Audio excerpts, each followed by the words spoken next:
Et oui, mon cher Jean-Alex, ici en direct de France 25, alors qu'on apprend malheureusement que le Prime commencera à 21h10 au lieu de 21h. Bonsoir mon cher Jean-Léo, en effet un retard honteux mais on ne peut plus compréhensible malheureusement pour ce début de Prime. Nous aurons tout de même le plaisir de diffuser, non pas malheureusement l'émission, mais nos commentaires pour nos spectateurs de France 25 qui s'élèvent selon la régie à 4 actuellement. Nous allons pouvoir commencer cette soirée, je pense, sur chapeau de roue et nous aurons le plaisir de reprendre ces commentaires très bientôt. Et oui, 10 minutes de pub de plus, il n'y a pas de petit profit pour France 25, mon cher Jean-Alex. Une émission qui commencera plus en retard que le retard initialement prévu à première vue, mon cher Jean-Léo. Nous aurons droit à un départ évidemment en grande pompe, mais bien retardé ici sur France 25, mais comme à la télévision en règle générale. Nous allons pouvoir cependant nous accorder 5 minutes pour les premiers pronostics. Que pensent nos téléspectateurs de France 25 sur qui va remporter ce championnat, cette émission ce soir, mon cher Jean-Léo. Nous verrons ça au prochain sondage.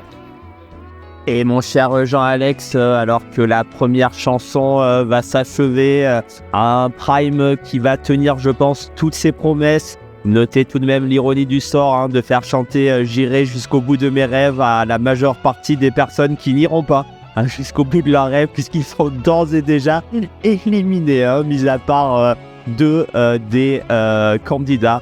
Et c'est Nikos, on laisse la place à Nikos, place du coup à la superstar vraiment de la Starac, qui est là depuis 20 ans maintenant. Un bon animateur, un excellent animateur, notre Nikos en effet, mais comme vous le dites si bien, ça fait totalement la différence. Alors que la téléspectatrice, enfin une des 4 téléspectatrices de France 25, Laetitia Noce, qui vient de déclarer, je cite, « Moi, on m'enlève Nikos de la Starac, je pense que j'ai plutôt envie de regarder ».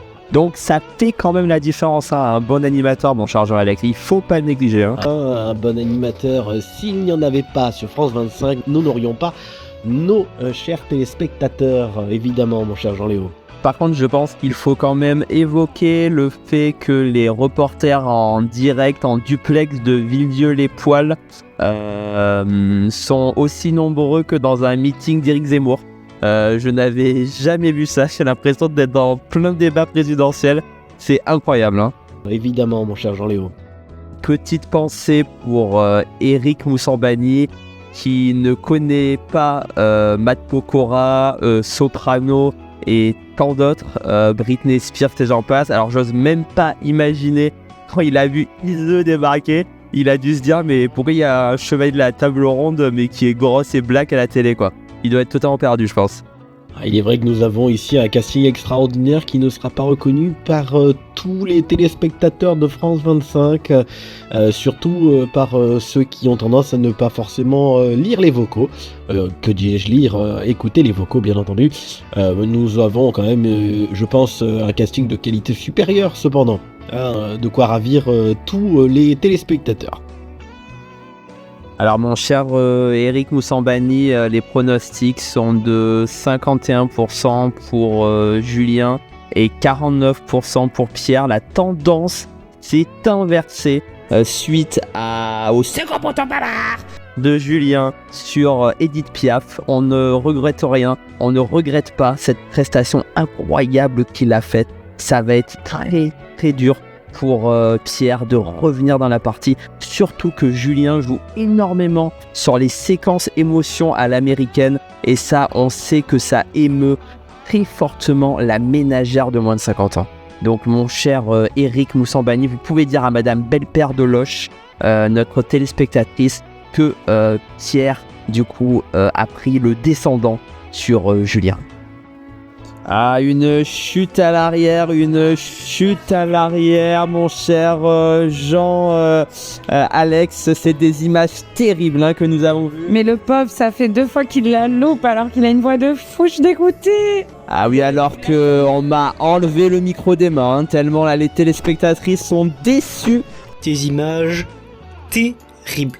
incroyable ce qui s'est passé. Alors, pas déçu apparemment, n'exagérons pas, mais dur. Des images terribles. Vraiment terribles. En fait, mon cher Jean-Alex, je me faisais la réflexion que la finale de la Star Academy, c'est un peu comme la finale du Super Bowl. C'est-à-dire que ça dure 5 heures. Il y a des pubs toutes les 3 minutes. Sauf que la chanson n'est pas seulement à la mi-temps, c'est pendant tout le match en fait. Voilà. Merci de me donner votre avis là-dessus. Évidemment, mon cher Jean-Léo.